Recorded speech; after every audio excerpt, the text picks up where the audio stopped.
Առողջության ապահովագրության ներդրումից կես տարի անց բուժկենտրոններում փող են ուզում ուղեգիր ունեցող բուժառուներից։ Դիալեզից դուրս ենք եկել, այստեղից ուղեգիր ենք վերցրել։ Գնացել ենք հիվանդանոց, ուրեմն հիվանդանոցում սպասեցնել տվեցին հերթը, մինչև 2 ժամ լրացավ, մտել ենք ականջների համար, ասում եմ մի բան զգուշացնեմ, որ հանգարցակի չգաք բժշկի մոտ, որ մտակ, վճարովի է։ Քաղաքացու վկայությամբ հաշմանդամության երկրորդ կարգ ունեցող 65 տարեկանից բարձր իր ամուսնուն հիվանդանոցում ասել են 6-ից 12,000 դրամ պետք է վճարել քիթ կոկորտ ականջաբանի խորհրդատվության համար։ Ասում եմ, բայց ուղեգիրը ինչի համար է։ Ուղեգիր ենք վերցրել, ինչի համար է երկրորդ կարգ ինքը։ Ինչի համար է վճարովի։ 6-ից 12,000 վճար ենք տալ։ Սա դեռ ամենը չէ, այս ընտանիքը վճարում է նաև թանկարժեք դեղորայքի համար։ Դիալեզով հիվանդը չգիտեմ դուք գիտեք, ինչ կան տեղեր ենք մենք գնում, 45,000 է արդեն այլուն դարձել։ Բացի դրանից ֆոսֆորի տեղ ենք գնում, երկաթը գնում ենք 24,000-էր։ Անկախ այսպիսի պատմություններից ապահովագրության համակարգի կես տարվա աշխատանքից գոհ է առողջապահության նախարարը։ Ավանեսյանն ասում է, մարտահրավերները հաջողությամբ են հաղթահարել։ Այս բոլոր մարտահրավերները հաջողությամբ անցանք։ Մարտահրավերներից գլխավորն այն է, որ քաղաքացիների անվճար բուժ սպասարկման բյուջեն ժամանակից շուտ սպառվել է, քաոս առաջացրել բուժհաստատություններում։ Մեկ տարվա համար նախատեսված էր 127 միլիարդ դրամ, որի մոտ 80%-ը 97 միլիարդ 400 միլիոնը ծախսվել է կես տարում։ Սխալ հաշվարկներ են արվել, արձանագրում է ընդդիմությունը։ Դուք չեք նախատեսել ճիշտ հաշվարկներով։ Արդեն երկրորդ եռամսյակի համար կառավարությունը որոշել է ապահովագրական բյուջեն ավելացնել 8 միլիարդով։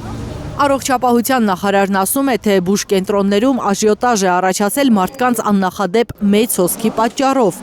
Ըստ նրա, մարդիկ վախեցել են, որ ապահովագրության համակարգը չի գործելու հունիսի ընտրություններից հետո։ Մայիս ամսին քաղաքացիների մոտ աժիոտաժային այսպես վարքագիծ կար, որ հնարավորինս արագ գնալ, հնարավորինս արագ ստանալ ծառայություններ, վախենալով, որ գուցե հունիսից հետո ապահովագրության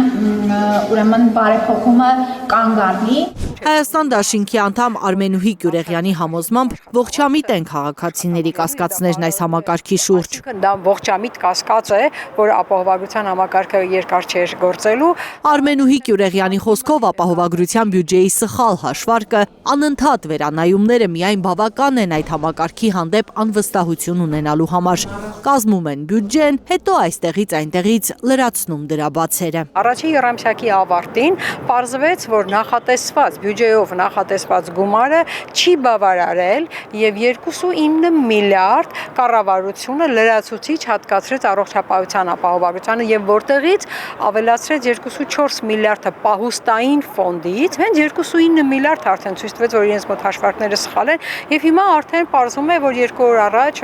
5-6 օր առաջ կառավարությունը 8 միլիարդ լրացուցիչ գումար է նորից նախատեսել։ Այդ 8 միլիարդը որտեղից են տեղափոխել։ Ես ասեցի 2.9 միլիարդի տեղը դա պահուստային ֆոնդ էր եւ ուրիշ ծրագրերից։ Սրա մասին իհարկե իրենք հայտարարում են, որ դա բյուջեի որոշակի տողերի տեղափոխություն է։ Ինչ է նշանակում բյուջեի տողերի տեղափոխություն։ Գյուրեղյանը կարծում է, որ նպաստառու ընտանիքներին հատկացվող գումարը կրճատելու հաշվին են լրացնելու առողջության ապահովագրության բյուջեն։ Հուլիսի 1-ից փոխվում է անապահով ընտանիքների նպաստների հաշվարկման բանաձևը։ Այդ նշանակում է նպաստառու ընտանիքների թիվը առնվազն կիսվելու է։ Միգուցե հենց այդ գումարները, այսինքն անապահով նպաստառուների ընտանիքների գումարները հիմա այս տեղափոխում են, ես կարող եմ, չէ, ողջամիտ կասկած ունենալ, տեղափոխում են առողջության ապահովագրության, այսինքն ընտանիքի մի անդամի